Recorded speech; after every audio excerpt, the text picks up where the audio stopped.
Salut à tous les gars, c'est NFG, j'espère que vous allez bien. Aujourd'hui on se retrouve pour une nouvelle vidéo Actu Rally. Voilà, ce week-end il n'y a pas eu de rallye en France ni en WRC. D'ailleurs le week-end prochain il y a le rallye d'Antibes, enfin ce week-end là qui arrive, le rallye d'Antibes et le WRC au Portugal.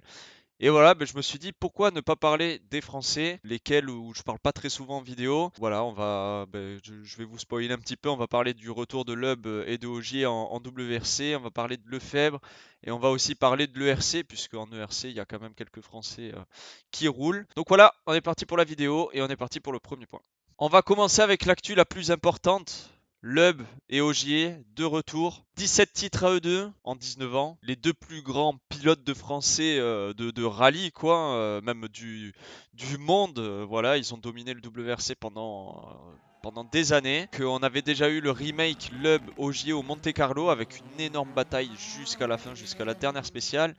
Et là, pour ce WRC du Portugal, on a encore l'occasion d'avoir les deux pilotes engagés. Donc, il va y avoir à nouveau une nouvelle bataille. Enfin, on l'espère en tout cas. Ils auront à cœur de découvrir les rallyens sur une nouvelle surface. Donc, ils seront à peu près à égalité avec les autres. Là, ce sera sur la terre.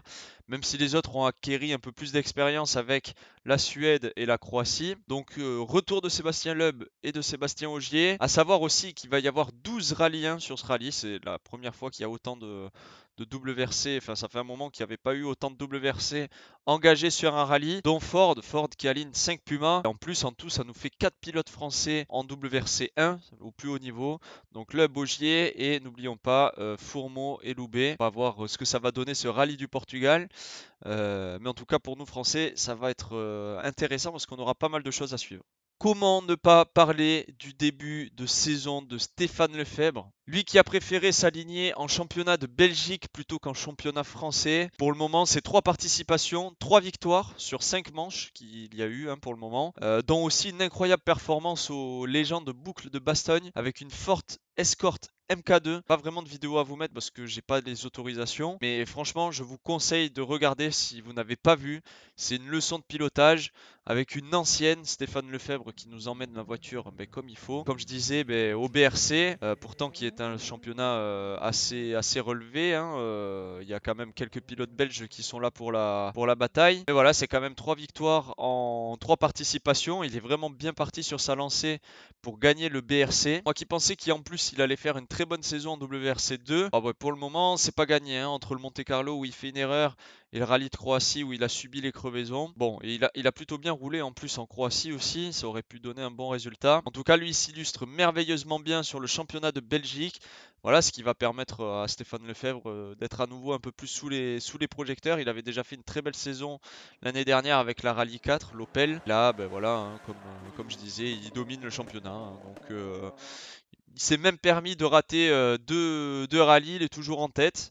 Donc voilà, il est bien parti pour gagner le titre cette année au BRC. Et voilà, je me devais d'en parler parce que franchement, Stéphane Lefebvre, il fait un très bon début de saison. On va aussi parler de l'ERC. L'ERC, je vous en ai pas trop parlé cette année. Ce week-end, il y avait la manche du rallye Islas Canarias. Et il y avait notamment aussi la présence de Johan Bonato. Johan Bonato qui lui réalise un très mauvais début de saison en championnat de France Tarmac. Mais là, c'était l'occasion de reprendre un petit peu confiance justement dans la voiture. Et c'est le cas, il s'est bien illustré ce week-end. Il termine à la 3e place au podium. D'ailleurs, à égalité avec le second. Voilà, ça lui permet d'obtenir un premier podium pour sa saison. D'ailleurs, en championnat d'Europe, ça faisait depuis le rallye Islas Canarias en 2020 qu'il n'avait pas eu de podium. Très bonne nouvelle pour Johan Bonato, ça va lui permettre de reprendre confiance et peut-être rentrer dans la course au championnat de France Tarmac, même si ça va être très compliqué, je pense. Mais voilà, en tout cas, très belle performance de Johan Bonato. Enfin, on va aussi parler de l'ERC 4, donc avec la catégorie Rallye 4. L'autre français qui s'illustre bien, c'est Anthony Fautia avec son copilote Arnaud Dunant. Ils sont actuellement second du classement général, à savoir qu'ils ont fait une erreur sur la première manche à Fafé, ils ont dû abandonner.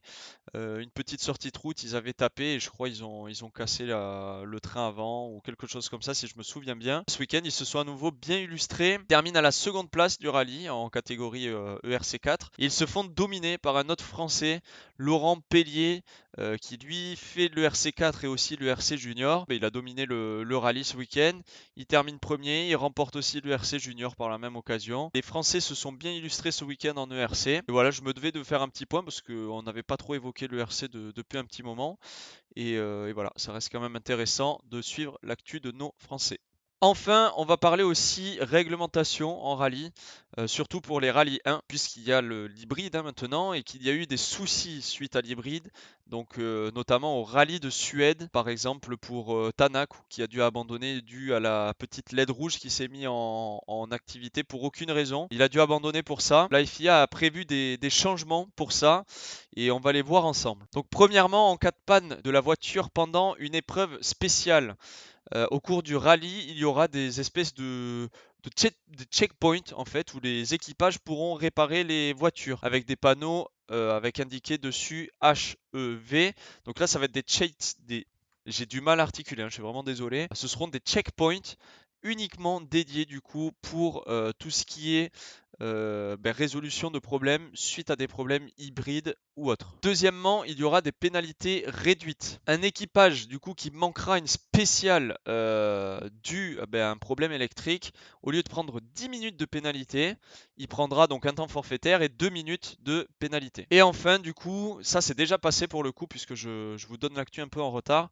C'est une journée de test supplémentaire qui a été approuvée justement pour chaque équipe. Donc ça a été l'occasion de se familiariser un peu plus avec la technologie. Mais aussi du coup les constructeurs en ont profité pour faire quelques changements sur les voitures, notamment sur l'aérodynamique, comme par exemple les rétroviseurs qui ont changé de forme chez certains constructeurs, notamment Hyundai. Voilà, et du coup pour en revenir aussi sur les changements sur l'hybride, qu'est-ce que ça aurait donné par exemple pour Tanak qui a abandonné en Suède à cause de ça? Déjà, il n'aurait pas dû abandonner, puisqu'il aurait pu aller au truc achevé, faire réparer la voiture justement, et reprendre la course au plus vite. Et au lieu de prendre 20 minutes de pénalité puisqu'il avait raté 2 spéciales, mais il aurait pris que 4 minutes. Et du coup, il se serait retrouvé à la P5 du rallye. Donc voilà, il fallait qu'on en parle. Ils ont adapté un petit peu le règlement à ce sujet-là.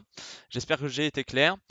Et voilà, si la vidéo vous a plu, n'oubliez pas de liker, vous abonner, partager, commenter aussi pour le référencement. On se retrouve ce week-end pour le rallye d'Antibes et aussi le WRC du Portugal. Ça va faire pas mal de vidéos à faire. Je vais essayer de les sortir au plus vite parce que je serai au rallye d'Antibes. Donc voilà, j'espère que vous avez aimé la vidéo et moi je vous dis à la prochaine. Ciao les gars!